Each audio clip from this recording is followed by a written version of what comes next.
What's up, guys? Welcome back to Carnegie Studios. I'm Chris, and today we're going to be covering a part 2 of extended chords for a beginner. We're going to be covering the major 7 flat 5 chord and the diminished 7th chord. Let's get right into it. So we're in the key of C, and you have C, D, E, F, G, A, B, C, 1, 2, 3, 4, 5, 6, 7, 8, 1, and we know a 7th chord is the 1st, the 3rd, the 5th, and the 7th note in a scale. So that's C major 7th. If I want to play a major 7 flat 5, all I have to do, literally, take this 5th right here, flatten it. There you have it, major 7 flat 5. Let's do it F, right? F major 7, F major 7 flat 5. And that's that. Let's take D. Flat the 5th. E. Flat that 5th. It's a very interesting chord.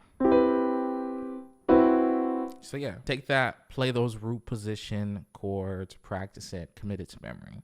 Second, you have the diminished 7th chord. There's several ways you can get to a diminished 7th chord. To think about this, the first way is taking a 7th chord, you flat the 3rd, you flat the 5th, and you bring down that 7th a whole step.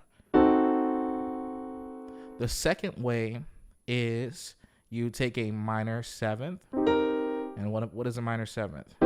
Major, flat the 3rd, and flat the 7th. And then you just flat the 5th and flat the 7th.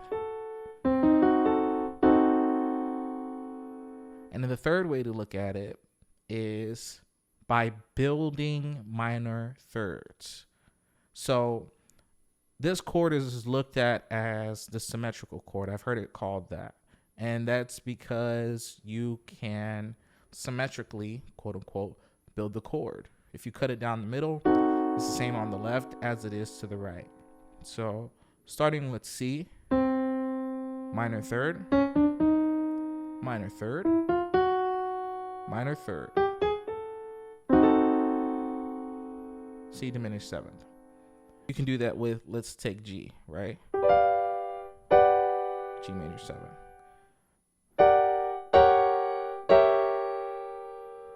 That right there, G diminished 7th. You can, let's build it.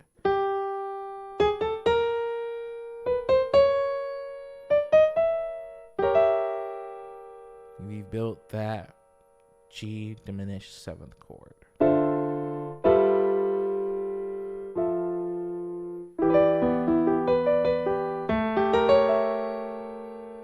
Such a beautiful chord progression. So in adding those two chords, major 7 flat 5, diminished 7. That diminished 7th is going to be a little different. It really turns into an A7 chord, but in my right hand, it is truly that diminished 7, that G diminished 7th. I just added that A to do that versus there's a time and a place for this type of chord, but for this chord progression, right?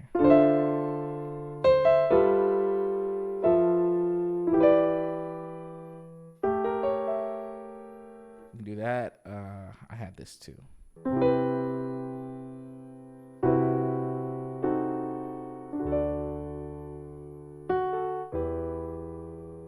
So there's a couple of ways you can implement those chords, right? So I had that major 7 flat 5 to the diminished 7th, and then the rest of the chord progression, D major, E minor, right? So yeah, take that, practice it, implement it into chord progressions, add something different, right? These different types of chords have different feels and dynamics to them, and it's up to you to explore that and to implement and mix and match that for an interesting sound that's curated by yourself, right? So there you have it, folks. Thanks guys for watching, and I'll catch you in the next video. Peace.